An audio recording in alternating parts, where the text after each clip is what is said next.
ये तस्वीरें जो आप प्रधानमंत्री नरेंद्र मोदी की देख रहे हैं, इन तस्वीरों ने हमारे पड़ोसी देश मालदीव पर डिजिटल स्ट्राइक कर दिया है, जिससे चीन की भी टेंशन बढ़ गई है। आप सोच रहे होंगे कि भला एक तस्वीर से मालदीव से लेकर चीन तक कैसे डर सकता है, तो चलिए हम आपको समझाते हैं। नमस्कार, मेरा नाम है अभिषेक और आप देख रहे हैं पब्लिक वाणी। दरअसल पिछले दिनों प्रधानमंत्री मोदी लक्षद्वीप गए थे। वहां से उन्होंने अपनी तस्वीरें शेयर करते हुए भारतीयों से लक्षद्वीप घूमने की अपील की। उन्होंने कहा कि जो लोग रोमांच को पसंद करते हैं उनके लिए लक्षद्वीप टॉप लिस्ट में होना चाहिए। प्रधानमंत्री के इस बयान को चीन के लिए प्यार दिखा रहे मालदीव के राष्ट्रपति मोहम्मद मोइज़ू के लिए एक संदेश माना गया।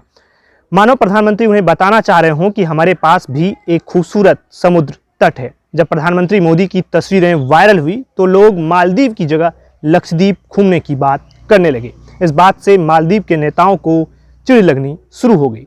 वहां की युवा सशक्तिकरण मामले की उप मंत्री मरियम स्यूना ने प्रधानमंत्री मोदी के लिए एक बेहद ही अपमानजनक टिप्पणी कर दी। इस पर काफ़ी विवाद बढ़ गया और देखते ही देखते सोशल मीडिया पर बायकॉट मालदीव ट्रेंड करने लगा। अक्षय कुमार और सलमान समेत कई सेलेब्स पीएम मोदी के सपोर्ट में उतर गए।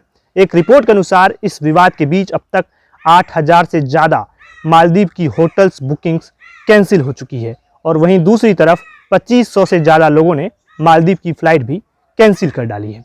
तो चलिए समझते हैं कि आखिर प्रधानमंत्री मोदी द्वारा लक्षद्वीप को प्रमोट करने से मालदीव क्यों चिढ़ गया है। आपको बता दें कि मालदीव का नीला समंदर टूरिस्ट को खूब अट्रैक्ट करता है। यहाँ की पूरी इकोनॉमी टूरिज्म पर डिपेंड करती है। टूरिज्म से ही यहाँ पर रोजगार पैदा होता है। 70% नौकरियाँ टूरिज्म सेक्टर से पैदा होती है और मालदीव का ये टूरिज्म पूरी तरह भारत के पर्यटकों पर निर्भर करता है। भारत के आम लोगों से लेकर सेलिब्रिटी तक के लिए हमेशा से मालदीव फेवरेट वेकेशन डेस्टिनेशन रहा है। वहाँ के टूरिज्म मिनिस्ट्री के आंकड़ों के मुताबिक साल 2023 तक की दिसंबर महीने तक इस आइलैंड पर कुल 17,57,939 टूरिस्ट आए थे। इनमें लगभग 2,09,198 भारतीय टूरिस्ट मालदीव पहुंचे थे, जो कि सभी देशों में सबसे ज़्यादा है। इससे पहले साल 2022 में 2.41 लाख, 2021 में 2.91 लाख और 2020 में कोरोना महामारी के बावजूद 63,000 भारतीयों ने मालदीव का टूर किया था।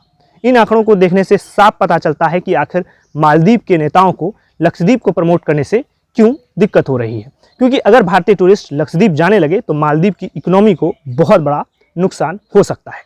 दोस्तों, अब बात लक्षद्वीप की भी कर लेते हैं।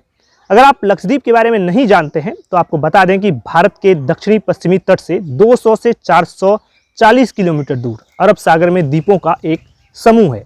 इसे ही लक्षद्वीप कहा जाता है। ये भारत का केंद्र शासित प्रदेश है। ये 36 छोटे छोटे द्वीपों का समूह है।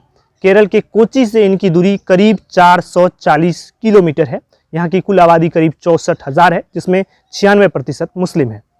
मालदीव की तरह ही लक्षद्वीप में भी सफ़ेद रेत के बीच और नीले समुंदर है। खूबसूरती से लेकर मौसम तक दोनों ही मामले में ये मालदीव से कम नहीं है। यहाँ पर हर साल करीब 25,000 पर्यटक लक्षद्वीप घूमने जाते हैं। यहाँ Kavaratti island, lighthouse, jetty site, मस्जिद, अगाटी, कदबतब, बंगारम, थिनकारा प्रमुख घूमने की जगहें हैं। प्रधानमंत्री की अपील के बाद अगर लोग यहाँ घूमने आते हैं तो उनके लिए ये मालदीव से ज़्यादा सस्ता होगा। तो दोस्तों, यहाँ आपको बता दें कि लक्षद्वीप सिर्फ टूरिज्म के लिए ही नहीं बल्कि भारत की सुरक्षा के लिए भी बहुत ही महत्वपूर्ण लोकेशन पर है। यूँ तो लक्षद्वीप महज 32,000 स्क्वायर किलोमीटर में फैला है, लेकिन इसके कारण भारत के समंदर के 2,000 स्क्वायर किलोमीटर तक एक्सेस मिल जाता है। United Nations law of sea convention के अकॉर्डिंग किसी देश के तट से 12 नॉटिकल माइल्स यानी 22 किलोमीटर तक के एरिया पर उसी देश का अधिकार होता है। यहाँ से हिंद महासागर और अरब सागर दोनों पर नज़र रखी जा सकती है। सेना और ट्रेड के हिसाब से भी ये बहुत ही इम्पोर्टेंट है। यहाँ की राजधानी कावारती में इंडियन नेवी का बेस INS दीपरक्षक बना हुआ है। 2008 में मुंबई में हुए टेररिस्ट अटैक के बाद से ही यहाँ आर्मी का पावर बढ़ाने पर जोर दिया जा रहा है। मालदीव में बढ़ती चीनी एक्टिविटी के चलते ये लोकेशन भारत के लिए इंपॉर्टेंट हो जाता है। यही कारण है कि लक्षद्वीप के प्रमोशन से कहीं ना कहीं चीन को भी झटका लगा है। आप क्या सोचते हैं इस पूरे मामले पर? अपनी राय कमेंट बॉक्स में ज़रूर रखिए। वीडियो को लाइक कीजिए और हमारे चैनल को सब्सक्राइब कीजिए। आपका बहुत बहुत धन्यवाद।